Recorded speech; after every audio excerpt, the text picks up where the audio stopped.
And just like that, we're back. Yeah. It only took me... And you finally have your shit together. It's tomorrow. Yeah. Just so everyone knows, we began this podcast on Tuesday. It is now Wednesday afternoon. Yeah. I'm on a milk carton somewhere. Yeah, exactly. But it seems as if it was only a fraction of a second. I mean, to the listeners out there, they'll never know. And that's the magic of being a genius producer. And now the cameras are on. And now the cameras are on. Yeah. With a mic. Well, look, I'm not saying that I'm a genius. I'm just saying that I'm a pretty well-rounded engineer. Oh, my God. I mean, yeah, dude, I thought you were going to start keto again. You guys ready to get into this? Yeah, let's do it. Rather do that than listen to you go on and on about how great you are, you turd. 1985. Good year. Yeah, it was. So the top toys of 1985 at Christmas time was the Cabbage Patch Kids. And I feel like Cabbage Patch Kids, we're just going to mention them one and done, right? Because they sold more toys than any other toy in the 80s. 600 million units or some shit like that. Yeah, it was ridiculous. But 1985 was a big year for Cabbage Patch Kids. 1985 was a big year for skateboards due to Back to the Future. You can pretty much thank Back to the Future for putting skateboarding on the fucking map. Yep. And the number one pick for 1985, and you guys knew I was going to do it, it's Transformers. They were released in 1984 with 28 original designs. And in 1985, they became the biggest toy on the market. I was 2. Yeah, I wasn't. How old were you? 1985, I was 37? 8. Okay. 8 or 9. And for the listeners out there, if you're confused about what we're doing right now, the toys we're giving you were the most popular toys at Christmas time of that year. Yes. Yep. Just so everyone is aware. We're not just having some random episode where we're talking about toys. Yeah. These were the most popular toys at Christmas of 1985. Did I not say that? And not when you went into your toys there, you didn't. So I just wanted to clarify. I'm a mess right now. Otherwise, it just seems like a weird Christmas episode with a bunch of toy shit shoved in the middle. You know. It's like every holiday episode of Full House. If they listen to this show at any time at all, they know They're pretty aware of the fact that you're a dipshit. Is that what you're trying to say? We're stupid. Yeah, so in 1985, I was probably 8 or 9, and Transformers was the biggest thing in the year. And that 1985 was the year that I got my Optimus Prime. Oh. And we've talked about this on other shows, but I was actually with my dad, and he didn't have a house. He was living out of a hotel, and the one thing that he got me was the Optimus Prime. There you go, man. I'll never forget that gift. Probably the greatest Christmas gift that I've ever gotten in my entire life. And I would probably shoot somebody to have that thing back. Yeah. Did you ever thank your dad for, getting you Optimus Prime and completely ruining his chance to buy a home? No, because he's always in a bad mood. Oh, okay. Well, probably because you bought the Optimus Prime. That's and had exactly to live in a what hotel. I never exactly. said thanks. So look, not to get off too far with the topic, but I go to my dad's house. I know how much the listeners enjoy my dad's stories. Dad calls me, and he's got to check his blood pressure, and they got to load this into this machine that's going to send it to his doctor, right? And he does it all from his house. Well, obviously, he calls me. He's like, I need you to get over here and set this shit up. All right. So I go over there, and I'm reading the instructions, right? And the instructions for this thing read like it's out of 1985, and it's telling me that I got to hook it into the phone jack. I'm like, what the fuck? Nobody uses a phone jack, right? And I'm like, well, Dad, you don't have a phone jack. You don't even have that or whatever. He's like, well, fuck it then. Just literally on 10 the whole time. And I'm like, well, hold on. I'm like, but he doesn't have Wi-Fi either. So I'm like, I don't know how this is going to transmit any signals, right? So he calls his brother, and for whatever reason, they're screaming at each other at a blood-curdling level, right? Because my uncle has one too, and my uncle's trying to tell my dad that it's a super easy thing, and my dad is like, no, the fuck it ain't. You got to have a goddamn phone and a internets and all this shit. I ain't got that shit, that whole thing. And I'm just like, could everyone please just stop talking so I could call this number that's on this thing? They gave us a support line. Everyone pump the brakes. Like, let me just call. We're going to figure this out. Yeah, I call this lady. She's like, yeah, it just uses whatever cell towers is near it. He doesn't have to just turn. All you got to do is turn it on. So all I had to do was turn it on, and it just magically works, right? But that's my dad. So he's all of that to say that he's on 10 all of the time. Yeah. Because why not? Yeah, Most of us dads I'm are. like, dude, you're like 300 years old. Just relax. Take it down Watch these stupid shows of snakes biting people or alligators in the fucking wilderness. Just sit back and do that shit. Take it down to like a 7, at least. At least. Yeah. Or you're going to die. 1986 Thank God. brings us to another one of my favorite toys, the Teddy Ruxpin. I think it was creepy as. Yeah. I had one. I loved it. You had a Teddy Ruxpin? I did have a Teddy Ruxpin. I yeah. never had one. My friend Jessica had a Teddy Ruxpin. I didn't have one, but oh my God, I wanted one so bad. Yeah, I had one. It was awesome. So the Teddy Ruxpin was actually released in September of 85. And they were released by Worlds of Wonder, and it was a brand new toy company, and they were taking a chance on this electronic teddy bear that you put a cassette tape. For the listeners, if you don't know, let me explain. You take a cassette tape, you put it in the back of this teddy bear, and you follow along in this book called The Adventures of Teddy Ruxpin.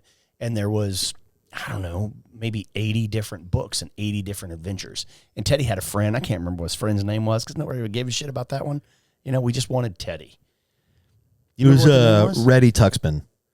Yeah. Was his name, yeah. I'm sure that's what it was. Yeah, He was a badger. they didn't make a lot of effort back then. He was like an eel or something. An eel. Like a glowworm. Yeah, he was an electric eel. I don't know. Yeah. And you had to plug him into an outlet. And he wore pants. Teddy was the only weird. one that really mattered. So Worlds of Wonder basically sold 7 million of these bears in 4 months in 1986. Lord have mercy. At $70 a bear. And in the entire first year, they made $93 million on just a bear. Yeah. Jiminy Christmas. But it wasn't just any bear. Like the eyes moved. Oh, yeah. Like it was basically like having Chuck E. Cheese at home. Yeah, Teddy Ruxpin told you the story. Creepy. Yeah, Like, more or less. You read along with the book. Hi, my name is Teddy Ruxpin. Can you and I be friends? And I'd be like, hell yeah, Teddy. Yeah. Yeah, he was like your sans. But you never got to do that because you didn't have one. Jessica had one, so I would just be like one of the kids that was like, yeah, it's cool. Yeah, I tried to play it off like you didn't want it. Oh, definitely wanted it. Yeah. But it was out of my price range, bro. Yeah, We didn't have it like that. 1987. So 1987, we have the biggest toys of the year and the biggest Christmas toys was laser tag, koosh ball, and the pound puppies. Pound puppies. Dude, I love the Kush ball, dude. Loved it. Yeah. But I chose to go with the number one toy, and that was laser tag.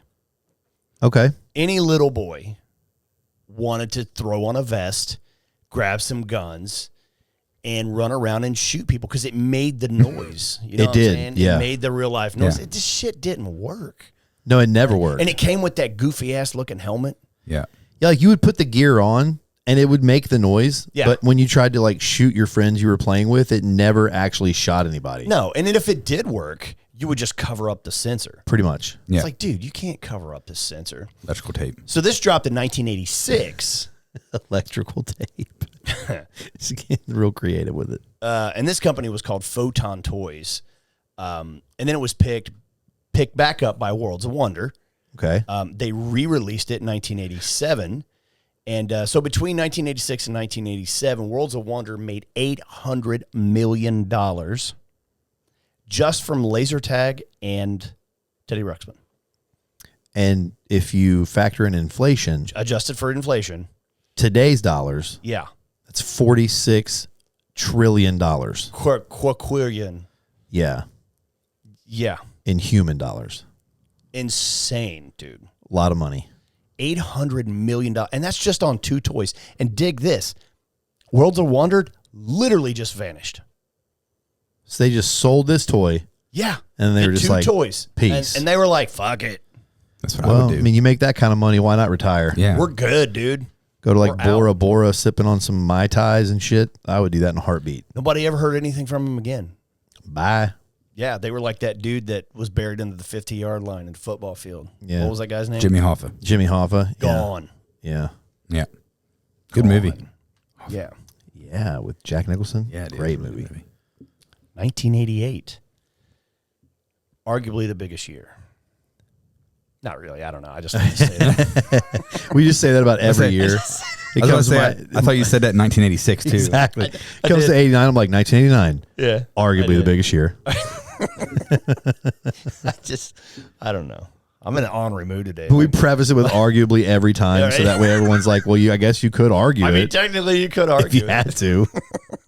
Maybe it was the My biggest my year. medulla oblongata is fucked up right now, so I'm feeling a little ornery. But mama said, mama said. Okay, anyway, go ahead. So 1988, I only put one toy because only one toy mattered in 1988, and that was the Nintendo Yeah, NES.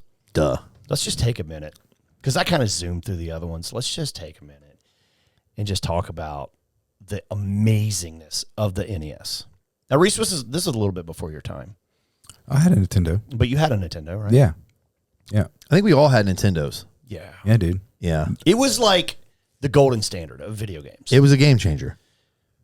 Literally. It changed everything. It really did because prior to this, I mean, all we had was the Atari Yeah. and, the ColecoVision and that kind of bullshit. Like a hula hoops, shit like that. Yeah. Fox, The little paddle with the ball. Like, that right? was about it. Dominoes. Yeah, A can with a string attached to it. jacks. Yeah. So What was that again?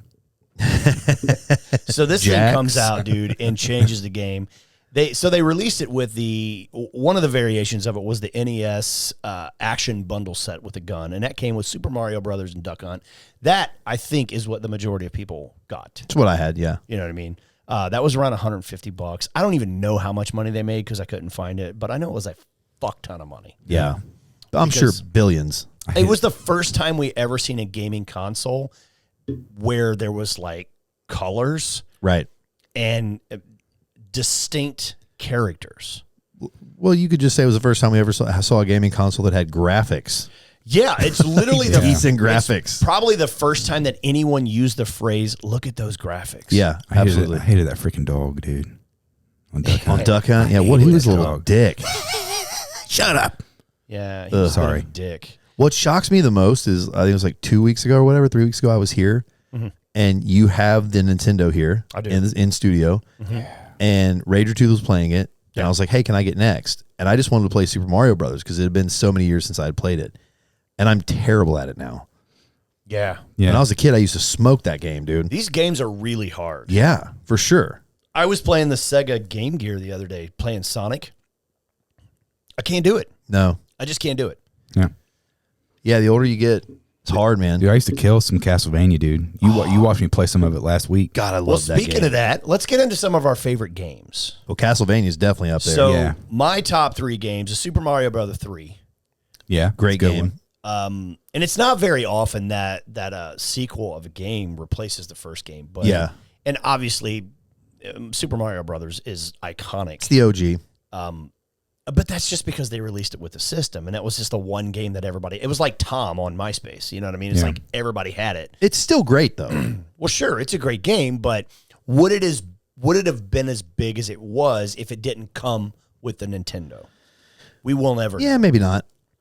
But Super Mario 3, definitely one of my favorite games because they really rounded out the character in terms of graphics, and it was still on the same console. Yeah, yeah. But graphically, it was 10 times better than Super Mario Brothers. Ninja Gaiden. Come on. Oh yeah, dude. Ninja Game was. I never shit. played that It's game. definitely one of my Dude. top games. He would stick to the wall. Yeah. You know what I mean? Get all Yeah. ninja and shit. Like you would Yeah. jump and spin and You get upgrades where when you jump and spin, your sword will be out. Oh, that's pretty. That's pretty dude. rad. That's pretty yeah, sweet. and you could jump from one wall and then stick to something else. Spelunk or and whatever they call it. back and forth and shit, dude. DuckTales. Definitely one of my favorite games of all time. Yeah.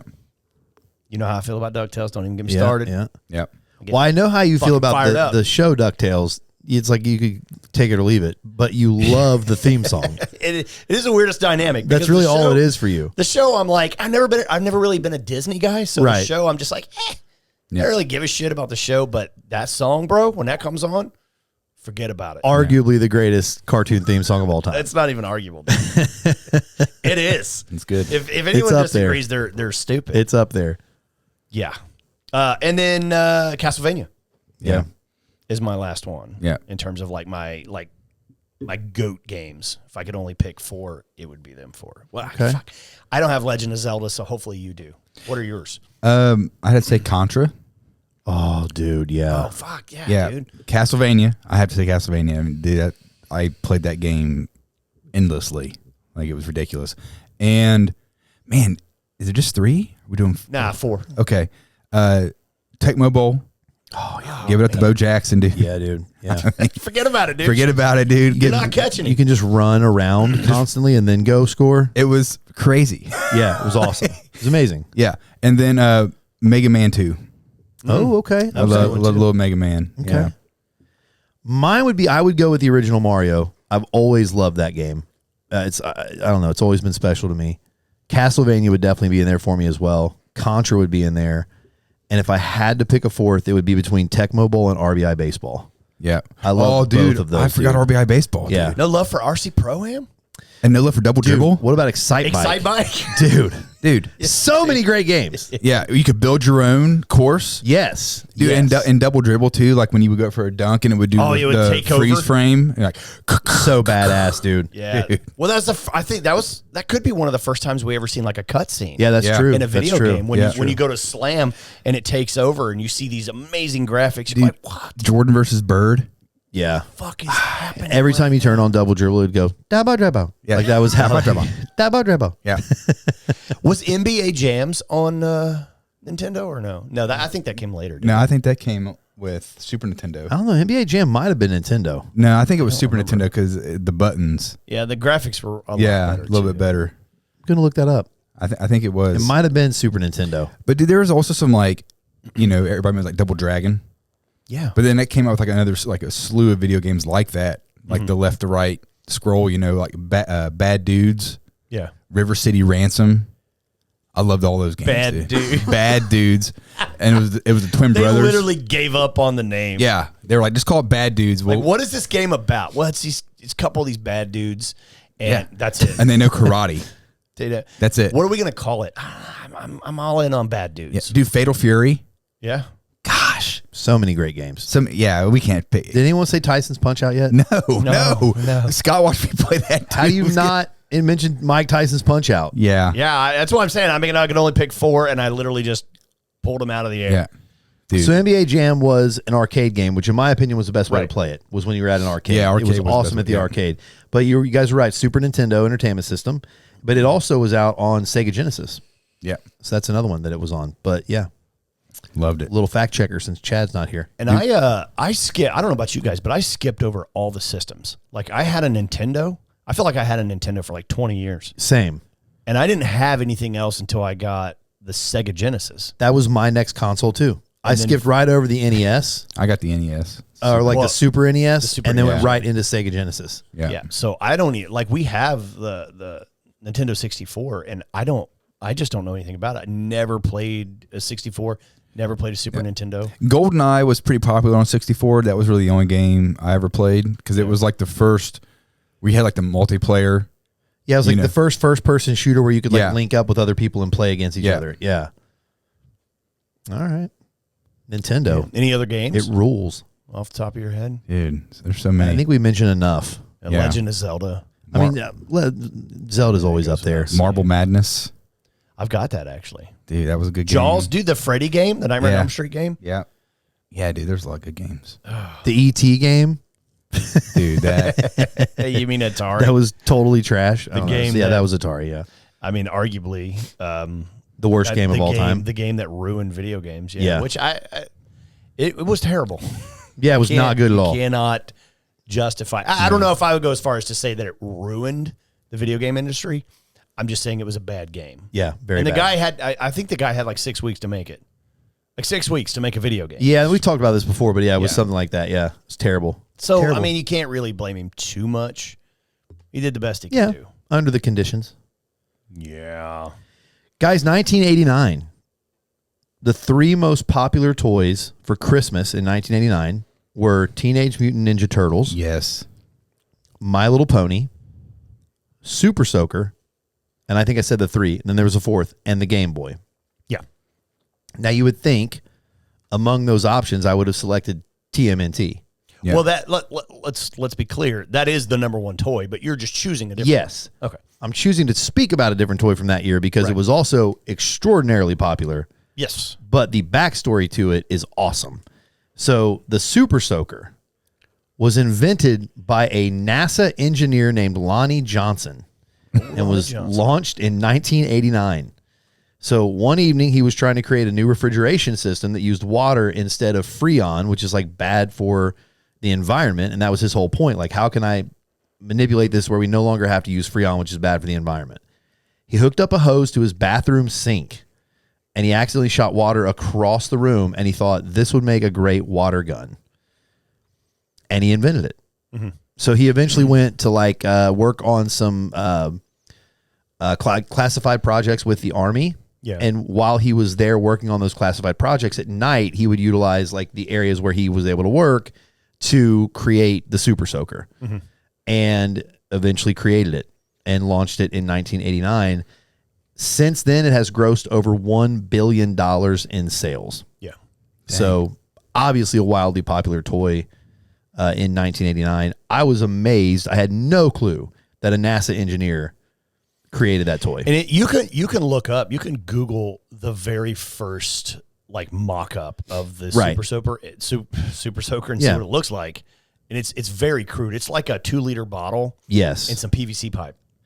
Yeah, I mean, like the first few like renditions of it were not anything like what eventually came to market at all. But Lonnie kept it up, and he figured it out, and he created it, it was badass. You got to respect Lonnie's persistence. Absolutely. And $1 billion in sales later, Lonnie's a very rich man. Yeah, he's a wealthy dude. 1990 toys, the most popular for Christmas. Yeah. The Simpsons. Okay. And any toy related to them. And My Pretty Ballerina. Now, again, naturally, you would think with this group of characters in the room, I would choose The Simpsons. Iconic shows still on, I think, which is pretty wild. But I didn't, because I wanted to do something for the ladies. Yeah. So I chose My Pretty Ballerina. Yeah, because I don't even know what that is. So it was an interactive doll that Tyco Toys released, right? And they released it into the US, UK, and other markets worldwide in 1989.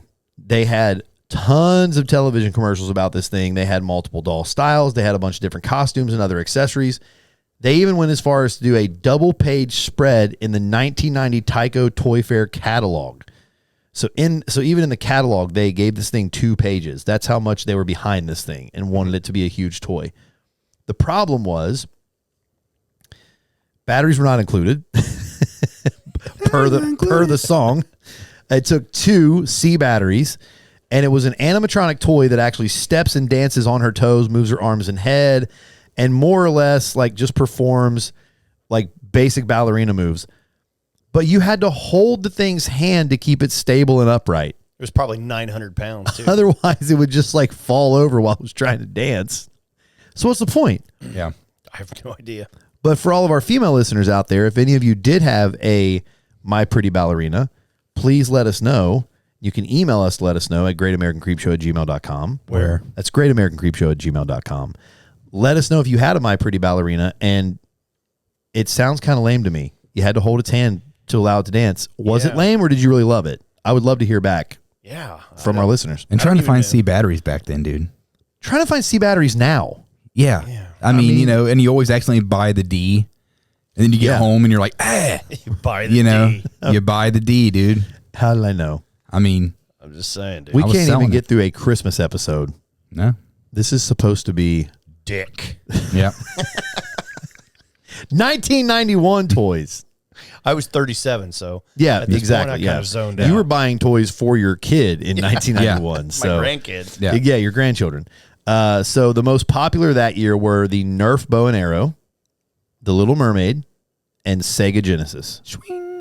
Yeah. And you just said a moment ago you skipped straight from Nintendo to Sega Genesis, which is exactly what I did. I didn't do any of the gaming consoles that came in between. So I selected Sega Genesis as the toy that I wanted to talk about from 1991. So Sega released it in 1998 in Japan as the Mega Drive. Wasn't even called the Sega Genesis in Japan. It was the Mega Drive. They wasn't even trying to name something. No. Sega. They were just like, what do you want to just call whatever. They'll buy it. What does it do? It's I'm sure there's a drive in there. Yeah, it's Mega and it drives. Mega. The word mega just is cool You put that on anything. by nature. Exactly. Like pancake. Yeah, Mega Pancake. I'm in. Let's Right. go eat. So, and in 1989, North America, that's when they released it as the actual Genesis. 30.75 million first-party Genesis units were sold worldwide. In addition to that, Tectoy sold an estimated 3 million licensed variants. So not exactly the Sega Genesis, but a licensed variant of the console in Brazil, Mexico, or I'm sorry, and then Majesco projected it would sell another 1.5 million licensed variants of the system in the United States, and smaller numbers were sold by Samsung in like South Korea and a few other countries. By the mid-2010s, licensed third-party Genesis releases were still being sold by AtGames in North America and Europe. So all the way to 2010, from 91 to 2010. So for 19 years, they were still selling these licenses. Many games have been released. Some of the best games, in my opinion, from the Sega Genesis, Sonic the Hedgehog, Of course. Well, yeah. I mean, that's kind of like the Mario. Yeah. Mortal Kombat, Right. and Super Street Fighter. Oh, dude, Street Fighter was my jam, dude. Mm-hmm. Have you guys seen the Pete Holmes the red tape Street Fighter? Yes. Dude, Absolutely. Where he fires or dude, hangs when out he with saw him. him with him at Blanca. He's like, you look like Bob Marley merged with a bar of Irish spring soap. Anyway, God, shout out to Pete Holmes. If you ever want to be on the show, you are welcome. Yeah. yeah, for for real, sure. dude. Help us, help you. Come and roast us. Yeah. Let us know how stupid we are. Yeah. In fact, any major comedians out there, if you ever want to be on the show, Yeah. Any we will minor literally- comedians. Yeah, By exactly. minor, I mean like you're not as popular, not like under 18. Yeah. Right, exactly. Really one of And those. come onto the show, and literally we will sit here and let you roast us the entire time. Yeah. What's next? 92. Taking over. I was almost a senior in high school at this point. Yeah, at 37. Well, you were in a senior living center at this point, is what you were. So, So we had a couple. You had the Barney plush toy. Remember the little purple dinosaur? I love you. Of course. yeah, You yeah. love. Okay. You had Polly Pocket. And you had the Barbie Dream House. Well, I despised Barney. Okay. I burned down the Barbie Dream House. So I'm going to talk about Polly Pocket. Polly Pocket actually was first designed by a guy named Chris Wigg in 1983 for his daughter, Kate. But it didn't appear in stores till 1989. Bluebird, which was a toy manufacturing company, they actually joined with Mattel and brought Polly Pocket to the mainstream. But 92 was when Polly sets were more interactive. They had more interactive elements. They started having like the spinning features. And